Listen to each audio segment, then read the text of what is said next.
My we have a bunch of roses in our family, and Ah, my great grandmother, who was the first human angel I ever met, her name was Rosa. Rosa. Rosa it's Peace. pronounced that way. It's Yeah. I'm of Italian origin, so Oh, you're yeah. Italian. Okay. Yeah, Rosa. Yeah. Rosa. Yeah. Yeah. I was going to say that I already clicked live, by the way, but it's going to take a couple of minutes. We've been Okay. having a lot of suppression, so people aren't getting the notifications, and Oh, we've had other things happen. Like we just got back on YouTube today. We've been off for a few days. They decided to put us in the truth quarantine. So, oh. but I'm excited. Yeah, we'll just give it a little bit. Yeah, like another minute, so we can just talk. But I mean, Oh, yeah, but yeah. I'm excited to be. I'm really excited because I'm really getting the understanding that it's so important to bring people on to talk about their experiences and their insight, especially those that haven't been as visible. Uh, it's just it seems like that seems to be the most um, what activating type of energy within the work I'm doing. I don't know. That's I just been picking up on that. I'm glad to have y'all here and to get to meet you. Yeah. Oh, it's Yeah, good to lovely be to meet you here. too. Yeah. Yeah. Yeah. It's lovely. So yeah, I'm really happy. So, did you guys answer from the post Morgan put out? How did she find y'all? Well, actually, a friend of mine who loves Soulology, she sent me the link and she Oh, said, you and Martin need to do this. okay. So yeah, and I talked to Martin about it, and he said, "Yeah, sure." So Well, I sent Morgan a message, and yeah, just took it from there. So I so think it was meant to be. somebody's calling me. That's weird. Answer if you want to. No, no, no, no. So, I mean, just out of the blue, I recognize the name from the community, but can't answer it now. But so yeah, I mean, that's part of it. I mean, we're obviously that post went out. She's you know downloaded and understood that this message came in like in November to bring couples on and to talk about their insights and their experience. And so I can tell that we're in the proper trajectory because Martin's answer. So Martin was like, "You said, I think we should go on." And he said, "Yes." Well, and I'm making a joke, but I'm not because there is, growing evidence of, I guess you could say, and I'm speaking energy in all its forms, that the masculine energy is giving way to the feminine energy, I guess, in a way, letting the feminine lead, which, being in a patriarchal matrix, we obviously have had a system where what we thought was masculine was leading the way. And now that's being deconstructed, and the feminine and the masculine are being reconstructed, I guess. So, anyway, it's a good sign. It's a great sign. And I'm really happy to have y'all here. So we'll just jump right in. There's 33 people in the house. Like I said, we've been getting suppressed a lot. Notifications aren't going out, and other forms of suppression. So if anybody listening to the live or replay, if you want to share it just to one page or something, that's cool. We don't normally ask that, but I just thought I'd mention it, given that we're being suppressed a little bit. But so, the idea, of course, was to bring in couples that could talk about the experience, because so many people have heard the terms twin flame. We don't really adhere to that at all. But nevertheless, there's a lot of couples, not necessarily always opposite sex either. We had our beautiful brothers were on this just a few shows ago, Ron and Michael. And I mean, there's just something about growing evidence of couples coming together. And with that being said, they create a third energy, which I think has probably always been that way, where when two or more gather. And So there's like three forces at hand. There's this evolving masculine, evolving feminine, and evolving golden child energy or third energy. Sometimes the couples seem to have work or their focus in terms of service is intertwined a little bit. It seems like it always is, I guess, but it looks different with some people. Some people are like, say like Morgan and I doing one thing very obviously. Other people I've talked to, sometimes I've heard a lot where the masculine basically holds space and supports her to be, putting out the expressions of her download, their download, however you want to put it. So I guess we could start with how did you guys meet? What was going on when you met? Anything in that regard, in the sense of, wow, I knew it right away, or, I didn't like her, I didn't like him, but things kept, anything that stands out for y'all in coming together. You want to start? Sure. So I was separated from my first marriage at the time, and I made a decision to end that relationship. And I do a lot of spiritual work. And a couple of girlfriends took me to this beautiful crystal shop, and they had a magazine, and I never pick up these magazines. So I picked up this magazine, I took it home and threw it on my bed, and it sat on my bed for, I think, probably a couple of weeks.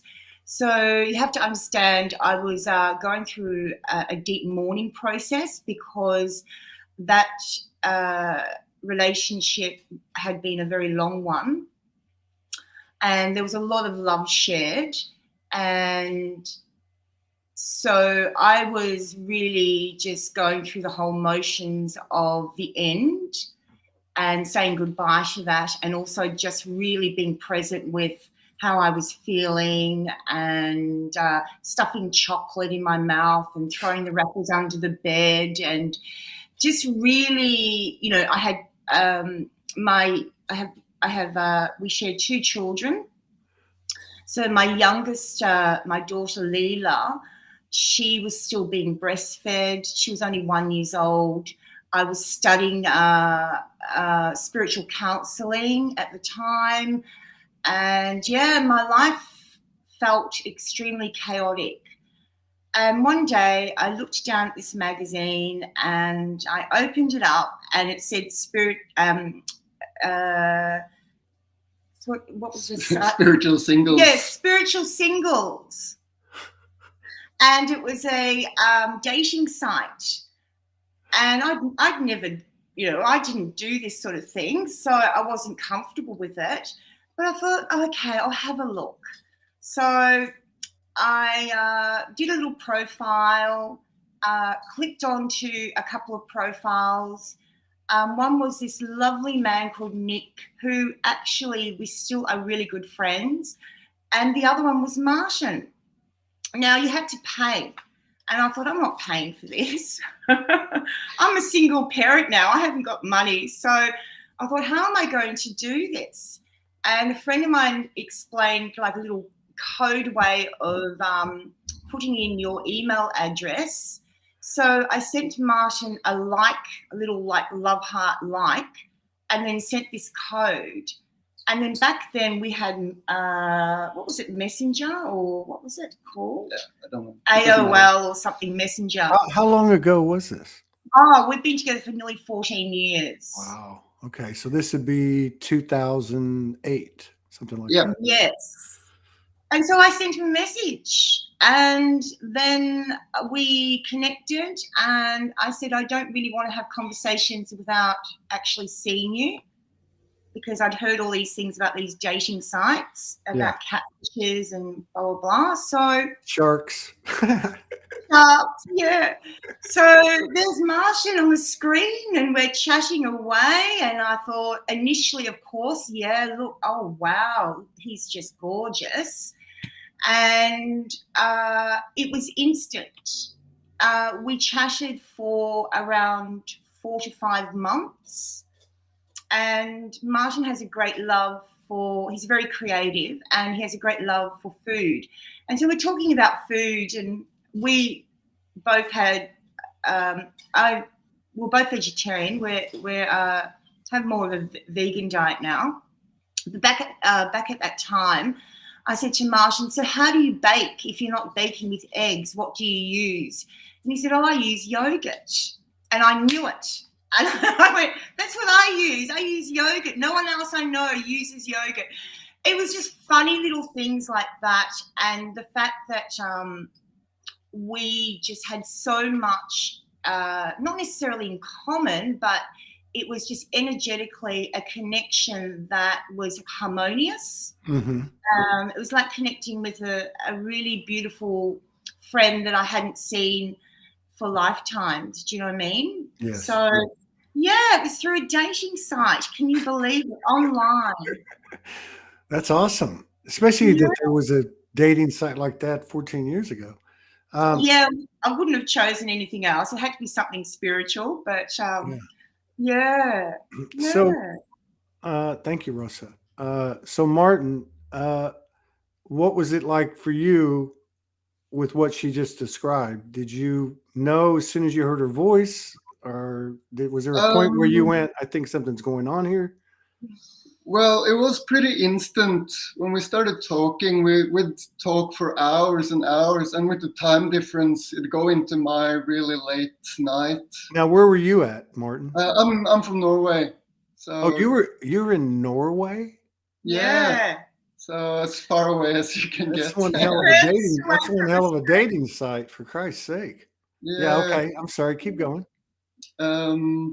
Yeah. So we were just talking and talking for hours. So I knew very quickly that there was something special there because I've never had that kind of connection. I'm a very shy, private person, so I don't really open up very easily to people. So for us to just have very honest conversations for hours and hours was it's very special. So yeah, and Rosa also doing astral traveling, so she would come to me energetically, and I would feel stuff happening. Okay, we're going to talk about that. Yeah, so I've never experienced anything like that because I'm spiritual, but I hadn't had many actual that kind of experiences. That's how Morgan and I met, was basically through traveling through the ethers. She started it, so I want to talk a little bit more about that. But there's a lot of proof and evidence that the feminine energy pulls in the intel and the sacred wisdom, and then begins to share it with the masculine. It sounds like this is what was going on. I was actually going to ask you a question about this 4 to 5 month period, but you beat me to the punch, or that must be telepathy. So what I wanted to get into, or my question was going to be, was there anything that went on between y'all during that 4 and 5 month period that might be considered sacred wisdom or sacred practices? And I think you've already started to answer the question, but yeah, so we'll start with Martin again. What was that like to experience her from the other side of the world? And I can totally relate to this. At the beginning of this connection, what was that like for you? And anything you want to talk to talk about in regard to it? Well, when I started feeling these feelings and energies that I hadn't experienced before, it was mind blowing, and it just felt it was a very strong pull towards Rosa. I was just falling so deeply in love, even though we'd never met before. But yeah, she would do some remote healings and sometimes just come energetically, and I'd feel things around my body, and yeah, it was just so intense, hard to breathe, and yeah, I thought at times, am I making this up? But no, it's so yeah, so intense and real that yeah, it would match what Rosa was expressing. So Rosa, obviously you had some idea of what to do. I know I asked Morgan many times in regard to sacred sexuality, like, do you know what to do? And she'd say no, but I know what not to do, right? And I guess where I'm going with this is like, what did you understand before meeting Martin in terms of what you practice with him that he's describing, and anything you want to add to that?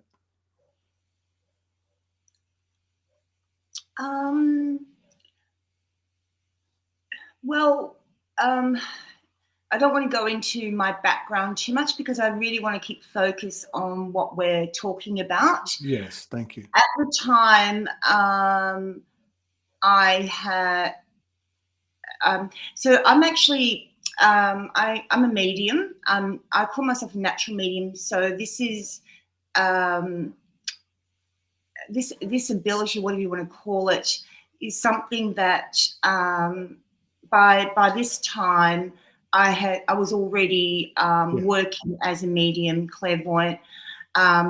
Also, my background is counselling, mental health, trauma, that sort of thing. And so the spiritual counselling work that I was doing, teaching, we could choose modalities, and one of them was healing techniques. So using our abilities in order to work with energy. And so I began to learn about the subtle bodies, and I began to learn about the chakras, but not just the chakras in the body, also the chakras outside the subtle bodies. And so, for example, when we did remote viewing and remote healing, we worked with energetic tools, and my love and passion is anything to do with Mother Nature. So I would love using herbs and crystals and that sort of thing. So basically, what I was doing and what I had learned at the time, I was kind of practicing it also with Martin. I was quite familiar with it. So I would work with basically the sacral chakra, but also working around what's kind of called the pain body or etheric field, the energy slightly off the physical body. And so, of course, asking permission. So I'd work with that particular, the sacral chakra, and then just pour in all those loving emotions. So allowing him to use that energy in his life force energy. So then it manifests, and then you feel like the sweats, or you feel the warmth, or however he was experiencing it, because everyone experiences it, you know, individually different. And so, yeah, it was just moving my own life force energy and passions and desires in through the sacral, and allowing him to use that energy however he wished. So whether it was because he wanted to feel, just sit and bask in that loving energy and desire, because there was a lot of desire, or whether just a little bit, I would imagine, or whether he just needed it for whatever spiritual purposes, you know, because we're talking about energy, and you know, when you're actually emptying that energy into someone else, but consciously doing it, you're also giving them permission to use it however they want. So I've never he would text me, Todd, and say, are you doing something to me right now? I go, yeah, just relax, you know. So that was his confirmation, and my confirmation that it was there was a transference occurring. So yeah, it was because I was learning all this at the time, and Maybe you just needed the right nude model. I'm just kidding. Yeah, well, I've never done. I've never worked with the sacral. That's more. Yeah. You know, we're going more into this sort of the energy of desire and sexuality, which is very powerful.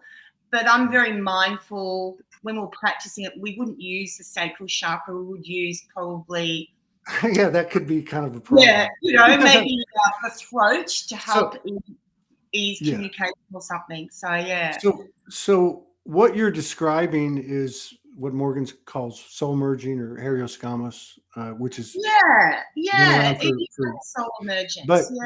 But I've never heard anyone put a couple of things your way that you did, and I'm glad you brought it up, because when you talk about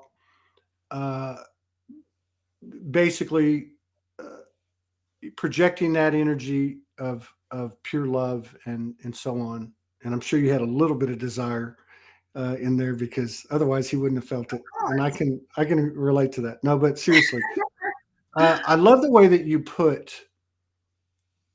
because I was going to ask you, was there ever any instruction as to what to do with it? Not that there's anything wrong with that. That's what I'm more familiar with. But I love the sound and the energy of saying, hey, I'm going to give you this, and you do with it what you feel you need to do with it, kind of thing. And there's something about that is a little bit different than I've heard before from Morgan and other people, although they probably said the same thing. I just didn't understand it. But so, I mean, was that something? It sounds like, even though you had the background, that you met the right guinea pig, and it was kind of innate, almost like it was innate that you knew to go to the sacral with him.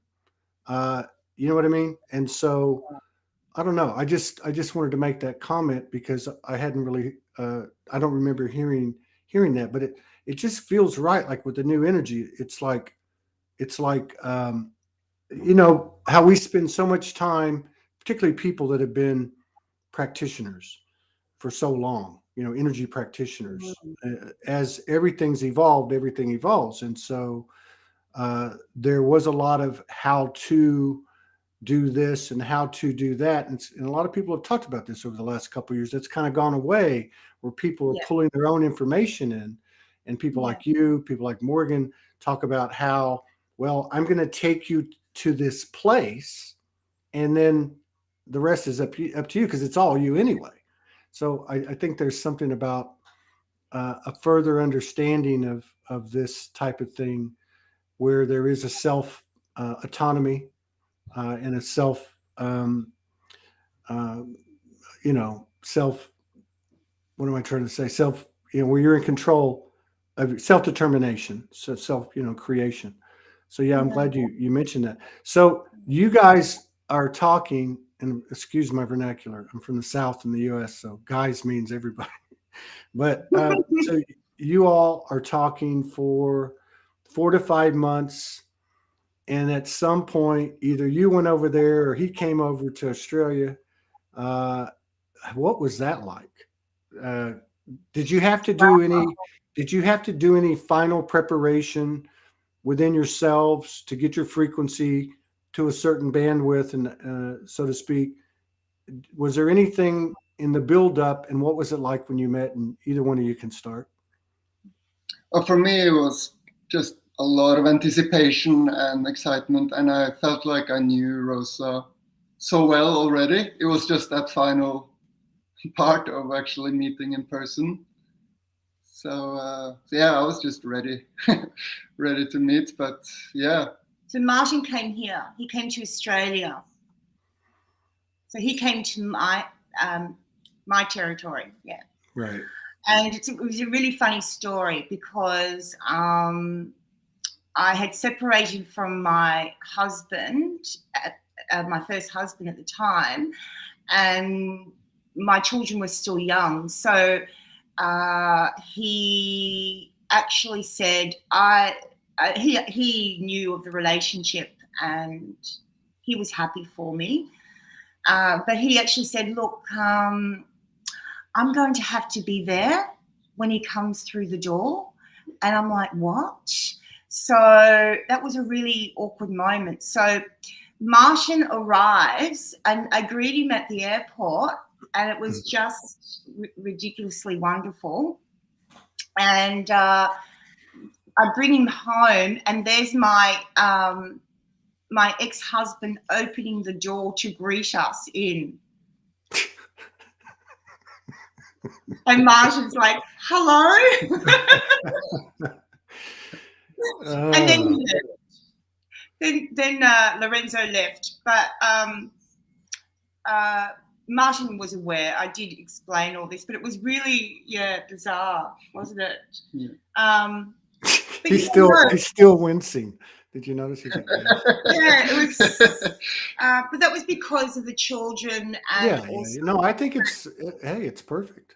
I mean, it was out of respect to him, to Lorenzo, because we hadn't met physically, and so he was coming into my home with the children. So we granted Lorenzo that privilege. So it was a bit bizarre. Yeah. Well, don't feel bad. Morgan's whole family and all her friends thought I was a serial killer. Oh, well, there you go. So it's not just us. I know. I can understand. Yeah. That's I mean, like you were saying about the catfishing and all that stuff. I mean, I can understand people that are not actually one of the two people connecting, not understanding what's actually there, right? So, yeah. So now you've been together 14 years. I think there's a lot of misconceptions about the day-to-day, moment-by-moment connection. As the old conditioning and old programs fade out and the new reality of old fades in, the organic, the natural, the intuitive, the telepathic, and so on, have you had times where there's been misalignment or you're out of alignment, whether it's one, the other, or just the energy? What are those like? How do you get through it individually and as a couple, or anything that you can talk about that maybe people can gain from in terms of what the real story is versus, oh, it's a twin flame and everything is, rainbows, unicorns, and butterflies. Rosa? Oh, why don't you share, darling? Of course, there's been quite a few difficult times because, especially for me, moving to Australia and getting established here with work and everything, it's taken me on my own journey in some ways, where I've been I started my own business 6-7 years ago, and that became very consuming and at times took up most of my attention and energy. So I just, because day to day goes very fast and you just adjust to that. It was Rosa who's been reminding me to wake up. Hey, we're actually supposed to be together as well, and so she's really shaken me up a few times to remind me what's actually important here. Yes. So I think that's the amazing thing about this relationship is. At least she's reminding me a lot why we're here and what's important, and to far out answer. Before Rosa, before you answer anything or add anything to that, I got to ask Martin one of my favorite questions when I get in these situations, which is, because I can relate. And I knew from the very first connection and encounter that Morgan and I had that I was not dealing with a normal person here, that this person had incredible insight and could see me in a way I couldn't see myself, and so on, you know. It made me kind of understand. I don't know if you guys have seen the old movie or the old show from the 60s and 70s, The Bewitched, with Oh, Elizabeth yes. Montgomery. You know, I kind of felt like Darren, her husband, a few times, and still do from time to time. But I'm just curious. I know you were spiritual already, both of you. But Martin, was there any adjustment there to being with somebody who was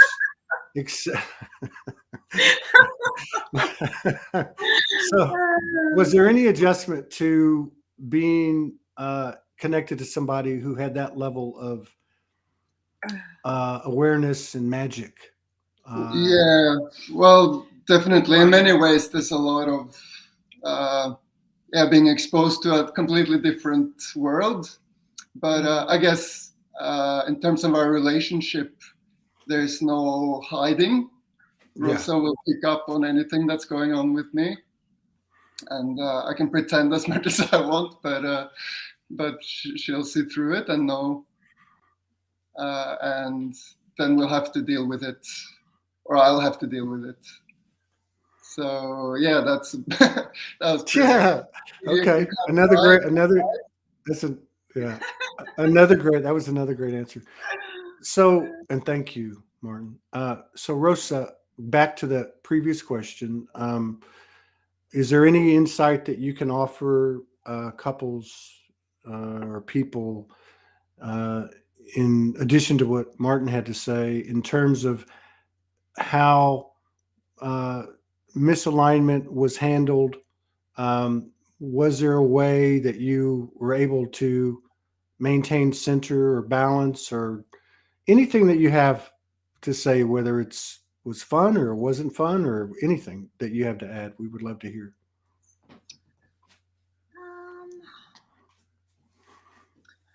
I think, when Marshall and I met, I was very ready to be completely open. I think when you end a relationship, it's easy to keep the heart shut. And what I mean by that was using forms of excuses not to be open to receiving that type of romantic intimacy again. And I was the opposite. I said, I'm open, and I think that was very important to understand for myself, that I was open to receiving what I truly believed was a healthy, balanced relationship. And so, having said that, I had to really build a good sense of self again. And Martin was living in Norway and me being here in Melbourne, Australia. We didn't actually live together for another 3 years. So the relationship was long distance, and that was really extremely challenging.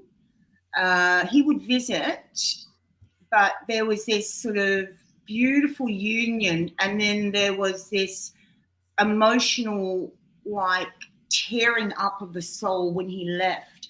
And I had never experienced this actual, like in my body, this feeling of grief every time he left.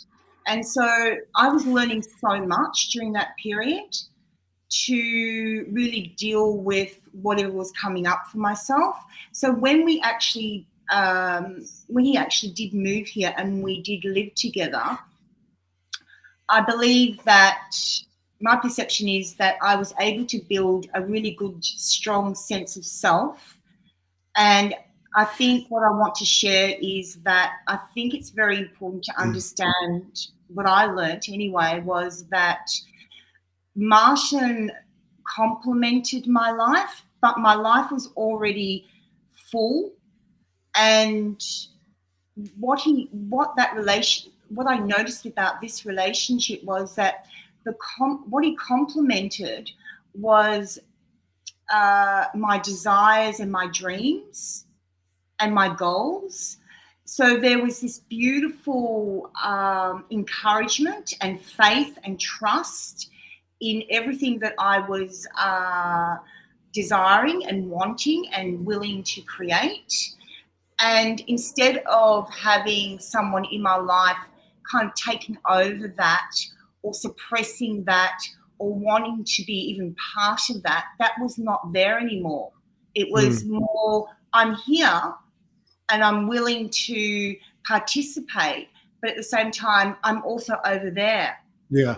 So it was very much about understanding that I don't own you, you don't own me. But when we came together, we complemented our passions and our desires and our dreams. Yeah. And so that was really mind-blowing, because here I am doing my work, and Martin would come in and say, well, I think that this would work, and what about trying this? And so he was complementing my healing work, so yeah, I think, does that make sense? Yeah, it makes total sense, because Yeah. these, like everything, I mean, they're physical representations of what's happening energetically. And I think that's part of what's happening.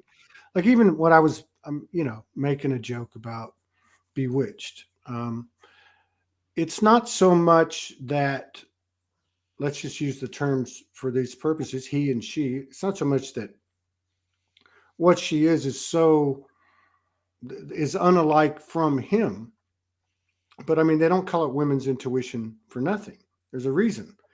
I think what happens, and what I'm hearing with what you're saying, is that, and I guess some of this is from my own experience, but it feels very similar to Martin. And that's, that intuitive frequency, or you could call it 5D, or you could call it whatever you want to, has always been there. But there's a big difference when you start to follow it. Okay. And I think one of the reasons that you see so much apprehension over the years of women stepping forward, and we can talk about the traumas encoded in the DNA, such as witch hunts and so on. But I think it wasn't encouraged as a whole. And then you start to have these little pockets, say a couple like yourself, and they both begin to follow the lead of the feminine frequency, which they both contain, but she's obviously more connected to it. And then that's kind of the pattern. And I think there are a lot of people talking about the collective experience now that's what's occurring, that the distorted masculine or the patriarchal is being deconstructed.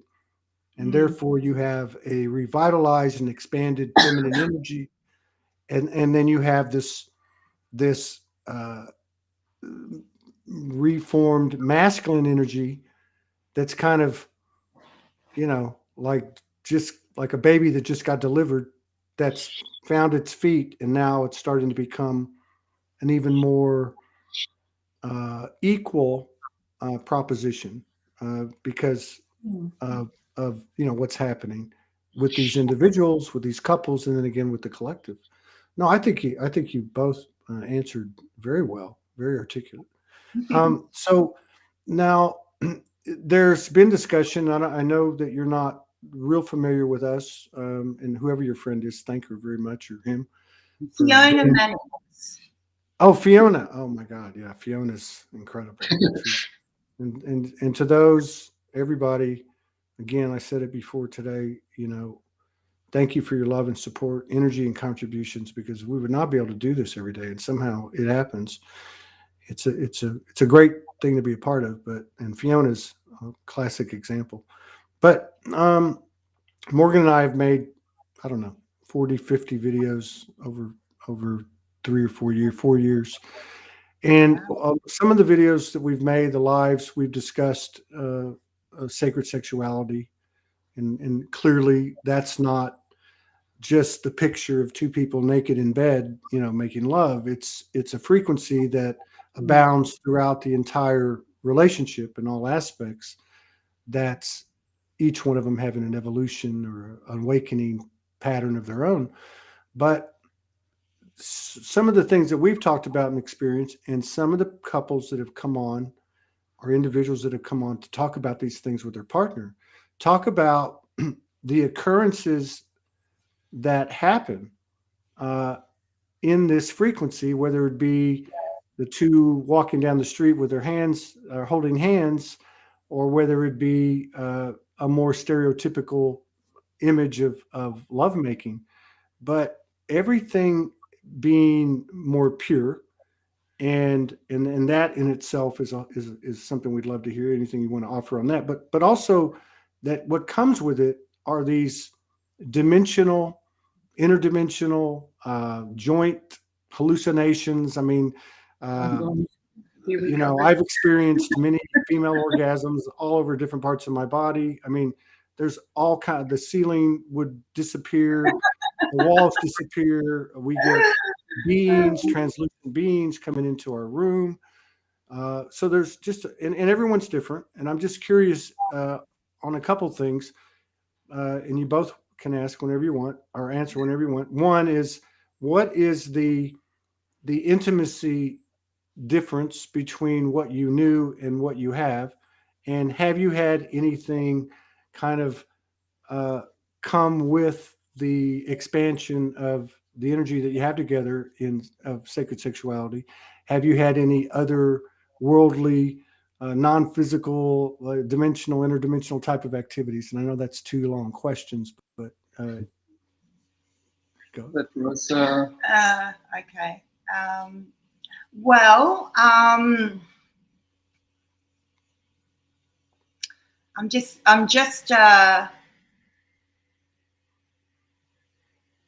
trying to find a way to answer your question. You can be as as you want to. I mean, whatever you're comfortable with. You can be as explicit as you want to. Well, I go through.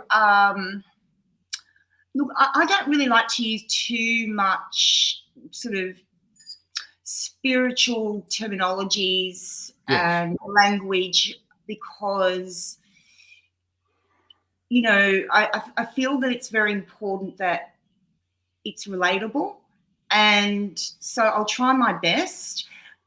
So for me, the energy and the fusion of that energy that Martin and I share has been almost like an expansion of my healing process here on the earth as Rosa.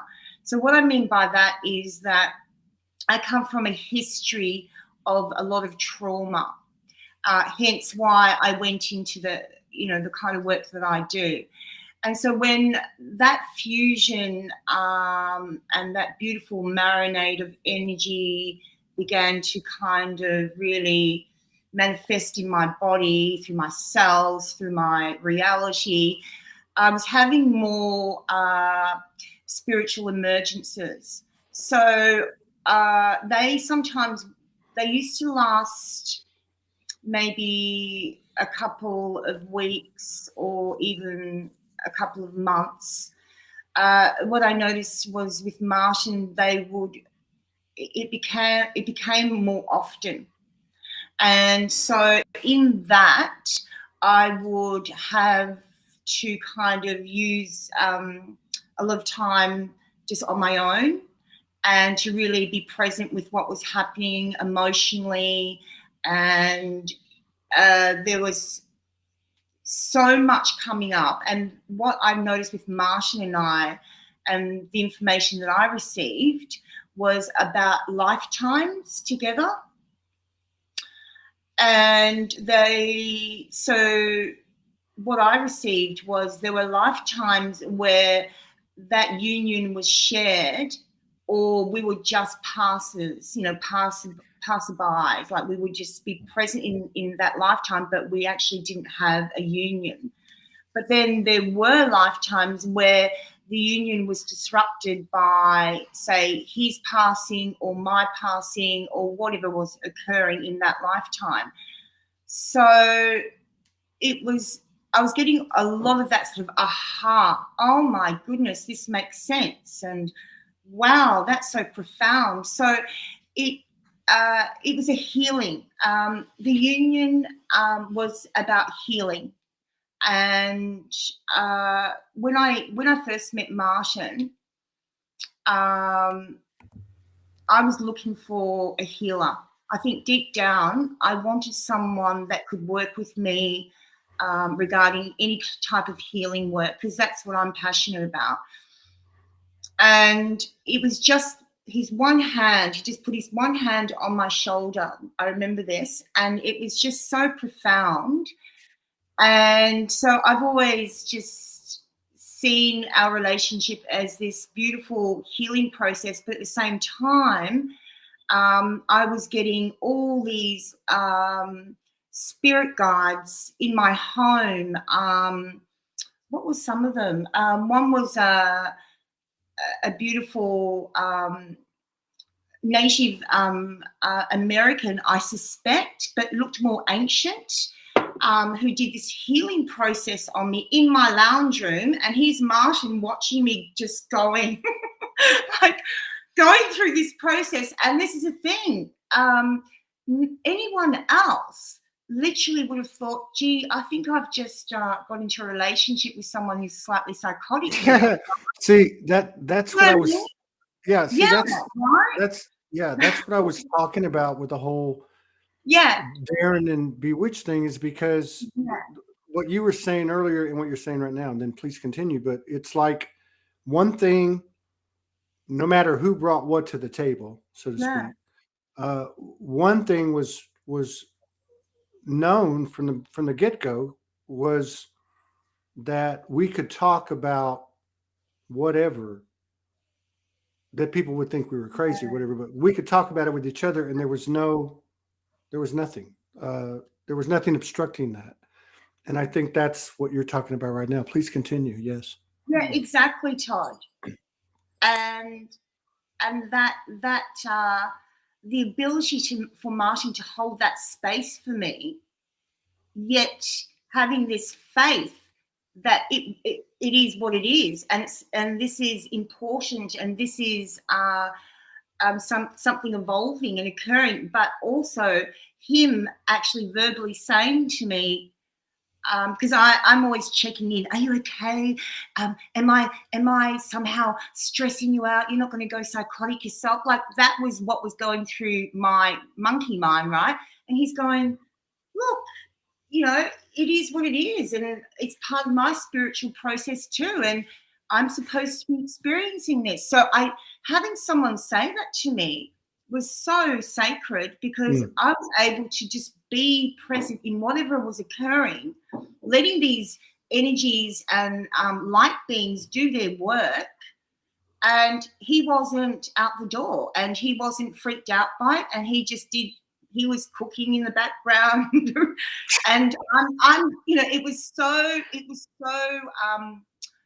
normalized, and I love him for that, because I really needed someone strong enough, I think, energetically, to be able to hold that space for me. And as a result of that, the healing has been so profound. And it's almost like that relationship gave me the permission to be who I needed to be, and not believe amongst that conditioning that I was somehow crazy. Right. Because there was something so profound that came out of that helped me do the work that I do for others. Do you know what I mean? Absolutely. Yes. Yeah. But it's lovely to actually hear someone else talk about that, Todd. Like, well, I mean, there's so many parallels. Like when you're talking about the incident in your lounge room, I'm just picturing them laughing. But like, I remember, because the way you explain it, it makes a lot of sense, because both fields are expanding.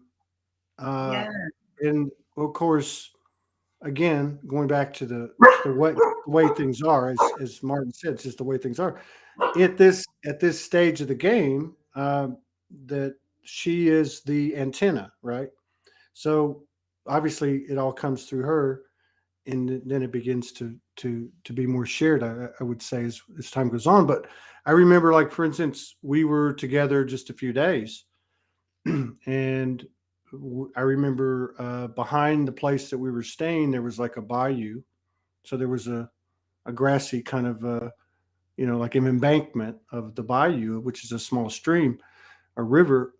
It's so I remember Morgan was sitting there and she had her back to me and she spread her legs like she was having a baby. And sure enough, I found out that's exactly what she was experiencing at the time. And other women at the time, I think she had made the connection, were experiencing kind of the same thing. This was in 2017 summer. So, and I watched her. She told me what was happening. She told me she couldn't really walk. I helped her get to the stairs, and then she literally crawled up the stairs because she couldn't stand up. So that's just one of many, just like in your case, you're saying that's one of many. But yeah, I think that there is something to be said for, like, if that had been another woman, I don't think I would have reacted the same way.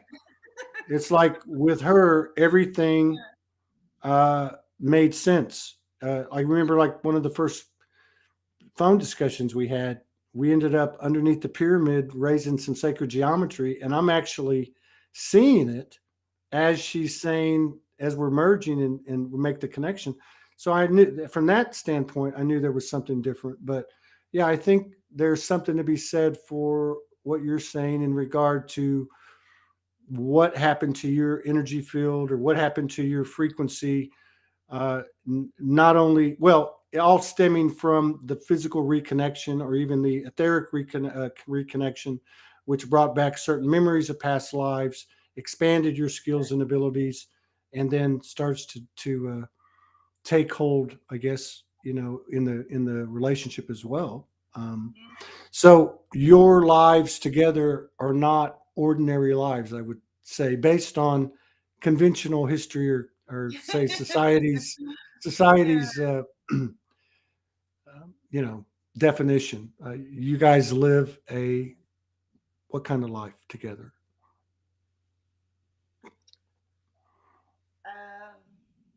I think we're honest with each other in the relationship. And I think we've found decided we have the same desires for the future, that we want to share our path together, and there is no doubt about that. So for me, it feels amazing to just be settled. This is who I want to be with, and this is who I want to do that with, or do life with. Yeah. Aww. So as long as we're at this point of the gushiness. Yeah, no, but it's true. That's like, I think the most profound thing about it is to have found that person.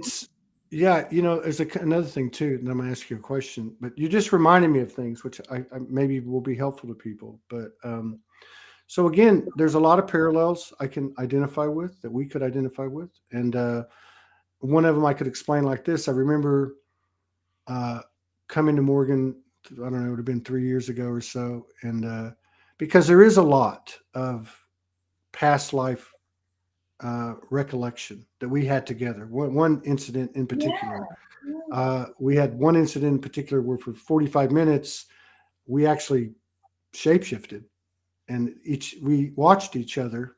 We never said a word, and we saw all the different incarnations and the relations that we had in those incarnations, and not just on the planet either, and actually not even just in this universe. There was other universes and such.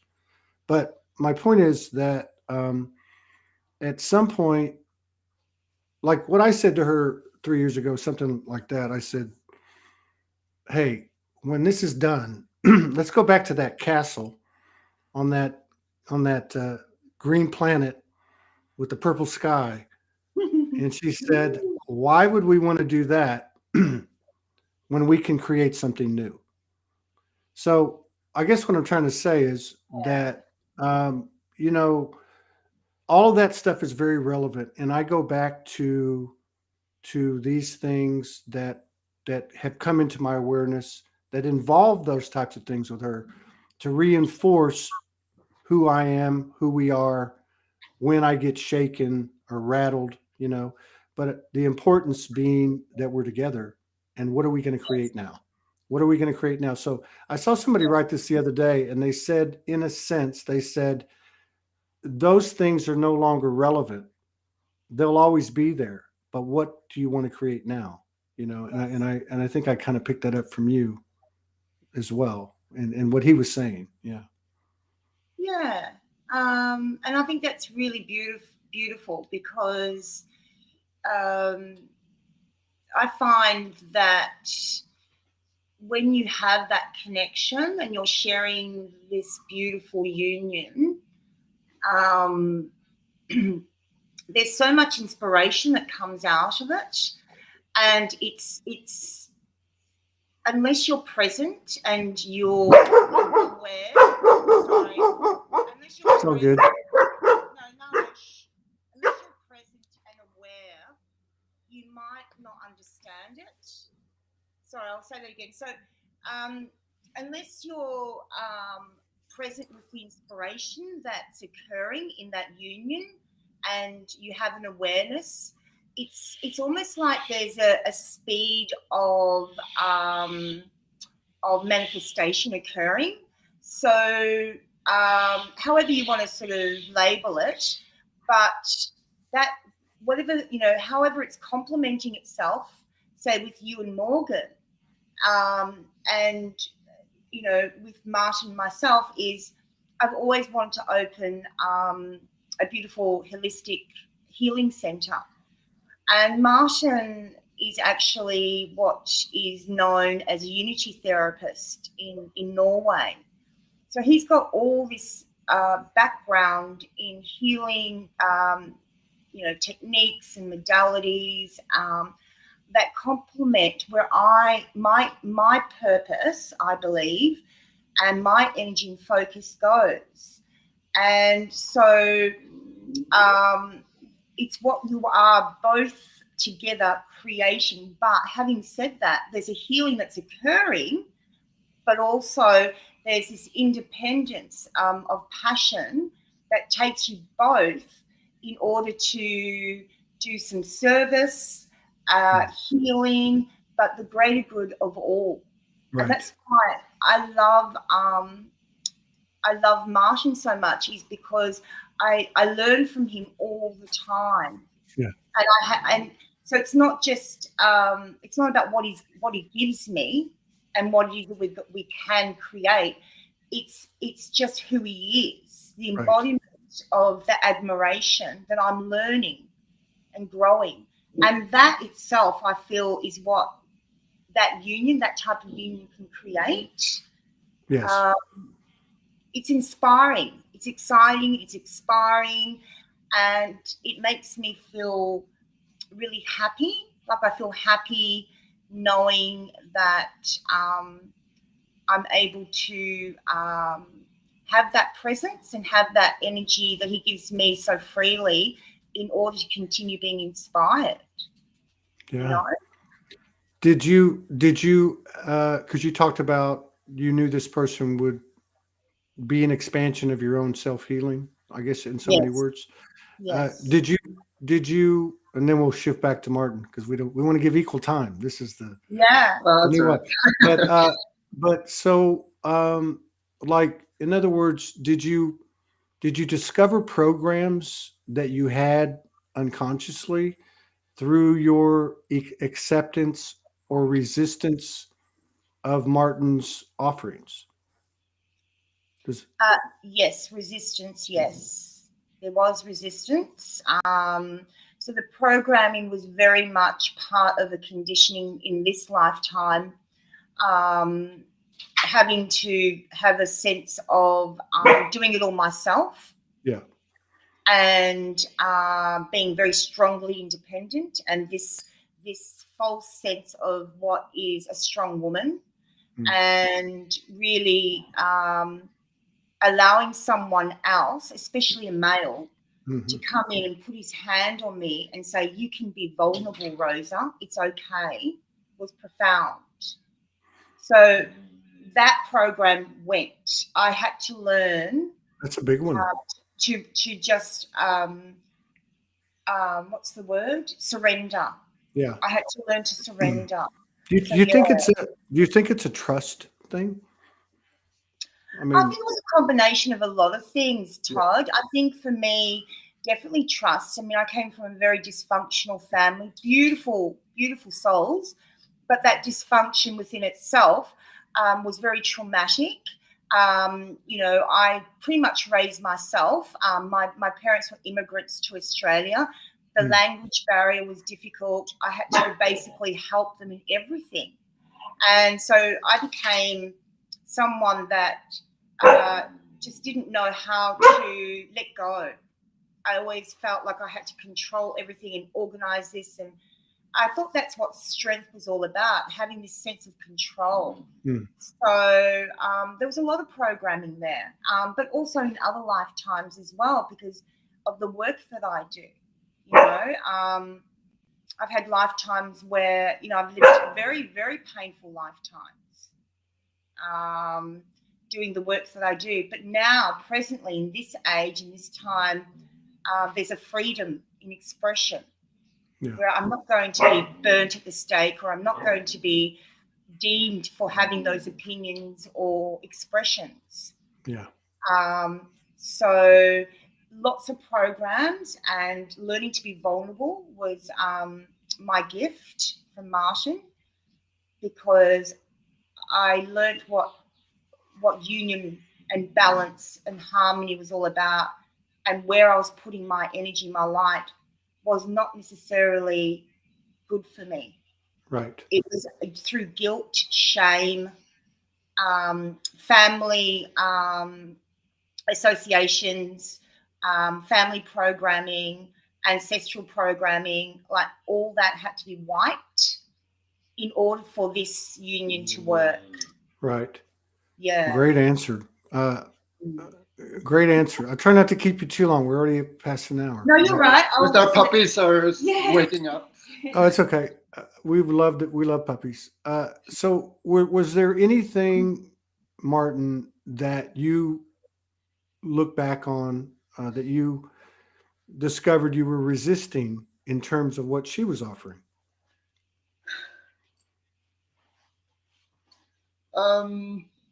Well, I've always had, as I was saying before, very shy, very private. So it's always been difficult for me sharing. Being completely open and vulnerable. So she's worked hard, really hard at teaching me to be able to do that. It's still a process for me, but I'm a different person in that way than I was before I met Rosa. Well, it's interesting because you're both saying the same thing to me. You're saying I suppose that the other allowed me to be vulnerable. Well, she's saying that you allowed her to be vulnerable. You're saying she taught you how to be vulnerable, which again, that pretty much follows everything that's going on with couples. I mean, for the most part, and of course, in general, So let me ask you, Martin, what do you love most about Rosa? Ooh, that's a tough one. God. But I think what first comes to mind is so inspirational and supportive. Oh my goodness. Just always encouraging me to follow my dreams. Oh, you're gonna make me cry. That's so beautiful. And how generous she is with not just me but everyone. So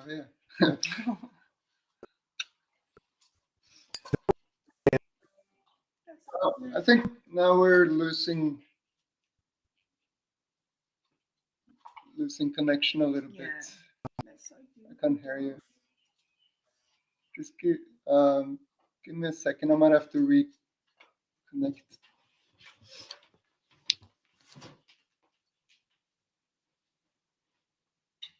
Okay, I'm back. Can you hear me? Oh, it was you, was it? I thought we had lost connection. No. You can hear me okay? Yeah. Martin. Here, I'm going to see if I can get your Oh, correct picture on. For some reason, it's got a picture of you frozen, but we can hear you. Okay. So Martin's what just I think his love frequency just knocked the shit out of the internet. So what do you love? What do you love? Sorry. You're right. What what do you love most about him? About Martin. Yes. Okay. Can you see us now, Todd? Is that better? Well, you're just frozen, but we can hear you fine. We can see you. Oh, okay. We're frozen. It's nothing to do. It's the app, I think. Oh, okay. What do I love about Martin? I just look really, to be honest, I just really enjoy loving him. I believe anyone that meets Martin is blessed, and he's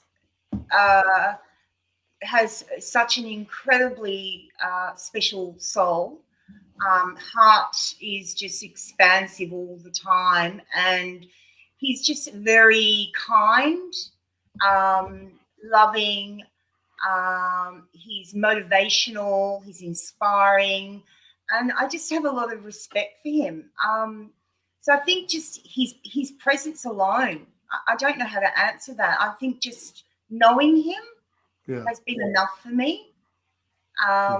And I enjoy others loving him as well. You know, I just enjoy his light and how he uses that. That's powerful. Yeah. That's really powerful. It really is. Thank you both. I don't know. I'm never usually out of questions. But Okay. I just want to say it's been a real pleasure to be in your presence and to.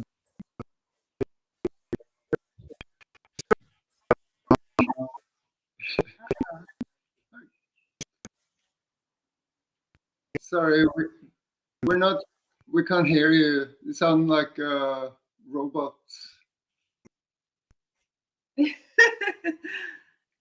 That's malfunctioning.